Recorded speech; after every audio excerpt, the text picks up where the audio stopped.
السلام عليكم ورحمة الله وبركاته. سينا من مسلمة إن شاء الله. سينا من مسلمة.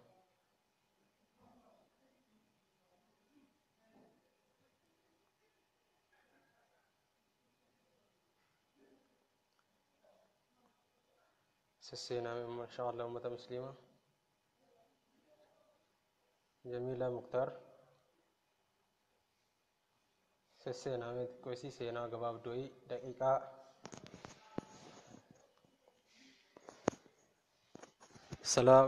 السلام عليكم ورحمة الله وبركاته.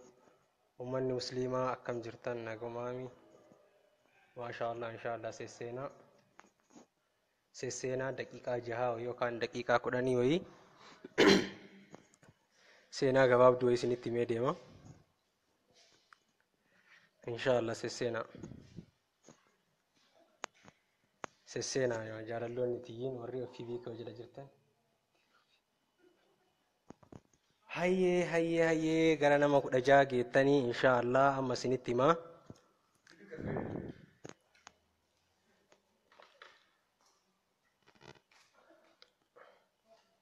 كسينا ما كودا جاغي تاني ورّي في بيكو جلت جرتن مرتنو وكاني ورّي مسلم تاتا مرتنو السلام عليكم ورحمة الله وبركاته جدي قلا أكسي مي دقيقة جا وكين دقيقة كداني تكا سينا قباب دوي سنتي ميبا إن شاء الله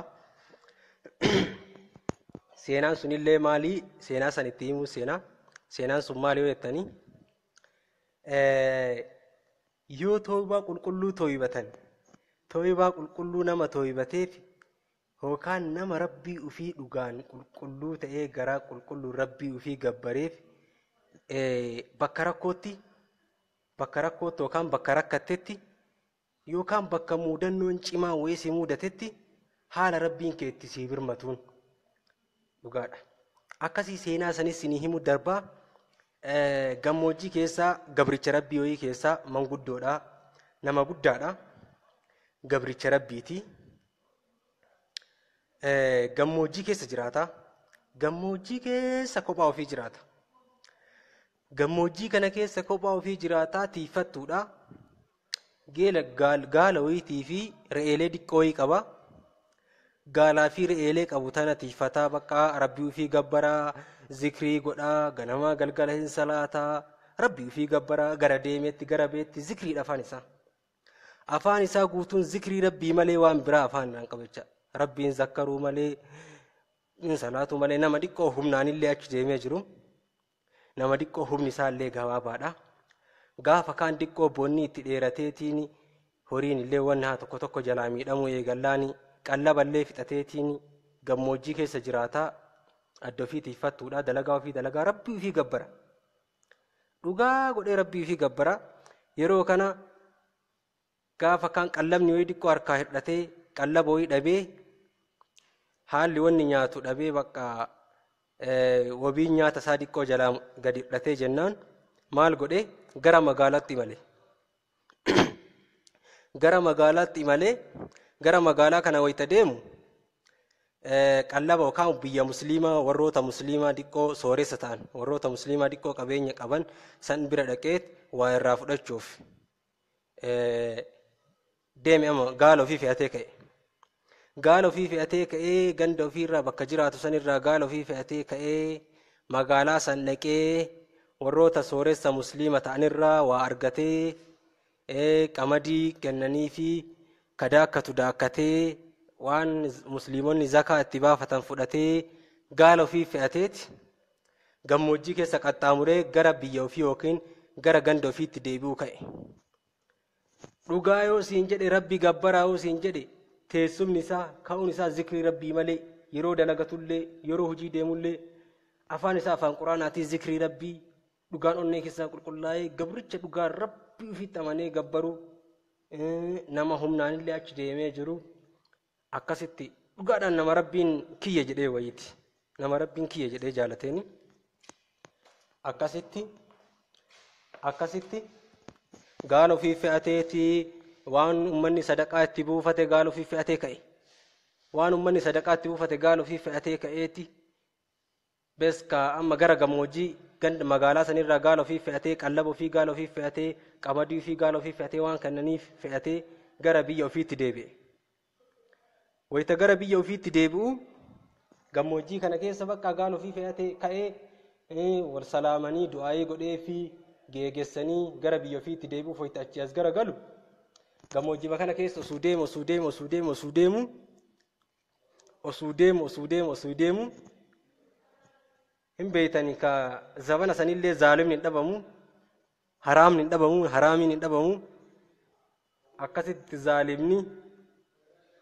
zaalimni qabee gaara keessatti zaalimni qabee maal jedheen shiiftaan jechaadha qabee sayfii mormarra qabee osoo morma kana sirraan darbin ammaan tana osoo morma kana sirraan darbin waan galarra feete kana gadii kedheen daf jedheen osoo morma sirraan darbin waan galarra feete kana gadii kedheen akkas jennaaniin na ciratta na zarafta na ciratta rakkoon qabu daqiiqaa lama naa kenni jedheen hin hiikkatta gaala kiyyarraa waan an qabu hin hiikkatta daqiiqaa lama naa kenni jedheen daqiiqaa lama naa kenni daf hajaa kee waan himattu himadhuuti daddafiti waan galarra feete kana gadii jedheen yeroo kana tole jedheetti hayye jedhee fudhateetti daqiiqaa lamaa san raka'a lamaa salaatee geesseetti miskiina dhadhabaa manguddoo guddaa nama bakka rabbiin kiyya jedheeni dhugaan rabbii fi gabbaruu malee humnas hin qabne raka'a lamaa salaatee waan godhun qabu qallaba qoonqoo nyaachuuf inni qallaba qoonqoo fi fixateetti kadhatee biyyarraa gara ganda ofiitti deebi'aa jiru gamanatti irraa ciratuuf karaa qabnaan daqiiqaa lama naa kenna hin hiikkattanii daqiiqaa lama naa kenna jedheen daqiiqaa lamaan kennaniif san maal godhe achi deebi'ee raka'a lama salaateetti gartee raka'a lama salaatee yaa rahmaan jedhe raka'a lama salaatee harka ofii waaqa ol qabee yaa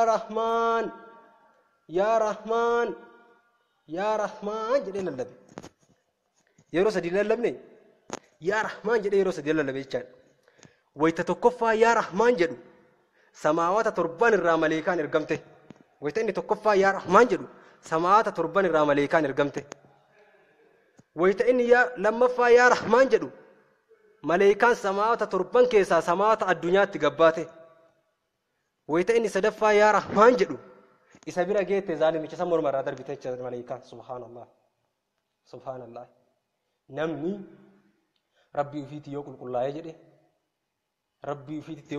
jedhe haala rabbiin ittiin namaa birmatuun dhabu inshaallah tokkoffaa kana seenaan tun tana namni dhugaan rabbii fi abbadee taanaan addunyaa irratti illee akiraa irratti illee furmaata hin dhabdu jechaadha kadhaa rabbii keessaa wanni waasi godhaa hin jiru jechaadha koonfidensii argattaa waan akkasiiti namni rabbii ufiitti yoo rabbii fi dhugaan qulqullaa'ee rabbii fi gabbaree toobatee yoo jedhe rabbi gafuurur rahiimii koonfidensii qabatta anam akka waan haarawaa dhaladhee nama fakkaata jecha qulqullooyte qalbiin teessi qulqullooyte akka nama haarawaa dhalateetti nama tola qalbiin namaa kun keessi namaa kun nama tola waan akkasiiti lammaffaa warroota hin tooybannaa yeroo duraa isin dura hin tooybannaa zoorree bakkuma saniin dhoqqeessanitti deebina hin tooybannaa karaa rabbiittas deebinaa zoorree dhoqqeema sanitti deebina wanni akkas nu godhaa maali amma tokkoffaa qulqullaa'uu fi lammaffaa telefoona keenyarraa haa ka'ume telefoona keenya keessa moobaayila fayyadamnu kana keessa tokkoffaa sirboota qalbii namaa hawwatuu fi sirboota qalbii namaa daayisuu fi waan qalbii namaa hawwatuu fi waan qalbii namaa harkisu keessaa balleessu wama sirba ta'e moobaayila ofii keessaa balleessu tokkoffaa rabbi inshaallah rabbi sinaa qarqaaruu yaa ummata shabaabaa dargaggeeyyii maashaallah kenna ulamaa'ii keenyarraa illee hin dhageenna ulamaa'ii too kenna baay'ee hin hordofna ulamaa'ii ta kenna amma fakkeenyaaf peejii Yaasir Nuuruu kana jala deemee waan adda addaa hin dhageeffannaa Yaasir Nuuruu itti naqachuuf raayyaa abbaa macaa tooyida adda addaa moobaayila keessan qicachoo wayya waan sirba qalbii namaa hawwatuu fi gurra namaatti mi'aawama sirba ta'e moobaayila keenya keessaa balleessu waan tooyida ta'e moobaayila keenya keessan naqu waan qalbii namaa gorsanuu ta'u waan bakka karaa rabbii keessan nu harkisu moobaayila keessan naqu haa yaallu inshaallah jazaakallahu khairan agar nu hordoftaniif sin jaaladha yaa ummata muslimaa inshaallah warra addunyaa kanarra khayrii dalagatee boru jaannata firdoosi keessatti wal gaafatu waliin bashannanu haa godhu. Nu ilmaan musliima wanni jedhame nu walii dhiiga, musliima wanni jedhame nu walii keessa, musliima wanni jedhame nu walii dhiiga jechaadha. Musliimummaan tun haa jabeeffannu inshaallah. Maal isiniif fakkaate shayxanni adawwii ta'uu haa beekannu. Shayxanni adawwii guddaa adawwii adawwiin keenna badaan diinni keenna badaan shayxana jechaadha laal. Wayita quraanas fudhattee hin qaraa jettu ka si dawwaku kaayi biraa deemisu godhu bakka khayrii irraa si dhoogu qalbii tee irratti argaarta jechaadha. Bakki sun waan si faayidaa qabduuf bakki sun waan khayrii si qabduuf shayxanni kun irraa nama dhoogga jechaadha. Inshaallah jazaakallahu khairan agaroo daftaniif sin jaaladha. Ummata musliimaa halkan gaarii naa jiraadha. Akkasi rabbii warra waliin milkaa'u nu haa godhu. Ji'a ramadaanaa kana kaas dhufu rabbiin khayriin ittiin nu haa geessu. Waliin rabbiin ittiin nu geessee nama khayrii keessa dalagatee boru jaannatatti ittiin milkaa'u rabbii nu haa godhu. Jazaakallahu khairan. Ummata musliimaa naa jiraadha. Isin jaaladha. Yaa ummata musliimaa naa jiraadha. Jazaakallahu khairan. Invaayitii immoo namni baay'een ergatu jira garuu invaayitii kana deebisallee natti hin fakkaanne maaliif hoo jettanii silaa deebisee illee fedha. Haa ta'u amma isinitti illee dheeressuu hin barbaanne. Akkasitti inshaallah ramadaan as dhufu kana rabbiin khayriin nama keessa dalagatee itti milkaa'u rabbiin haa godhu. Wallaahi rabbiin khayrii waan gaarii waan mi'a wallaahi ni'ima addaa nu kenneef itti fayyadamuu wallaallee duraan karaa rabbii kana keessaa wayitachi fagaannee bakka tokkotti argamnu guyyaa tokko osoo hiraariin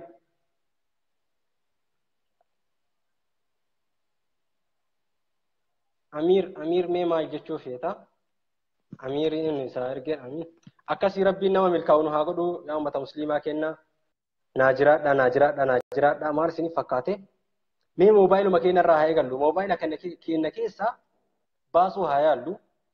Sirboota hooma jedhamu bakka waan qalbii namaa harkisee gara malee nama fidaa keessaa haqu haa yaallu. Inshaallah rabbi sana gargaaru. Akkasii lammaffaa tooyiidatti gootanii ilaali hiriyyaadha. Moobaayiluma kana keessa waan gaarii dhageeffatuu fi akka Yaasiin Nuuruu fa'aa akka Raayyaa Abbaa Mancaa tooyida adda addaa dhageeffatuun qalbii fi haajiifnu jira. Hayaan diin islaamaa hayaanni keenya hayaata diin islaamaa keessa achi baatu akka hin taane maaliif yoo san milkiin illee achuma keessa nu jirti jechaadha.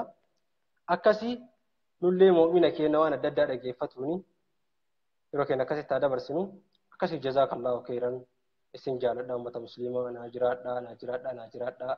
Rabbi umurii isin haa dheeressu. Jiruu teessan ibaadaa, du'a teessan shahaadaa, katmii teessan firdoosi rabbi haa godhu. Jazaakallahu khairan agarra hordoftaniif isin jaaladha ummata musliimaa naa jiraadha.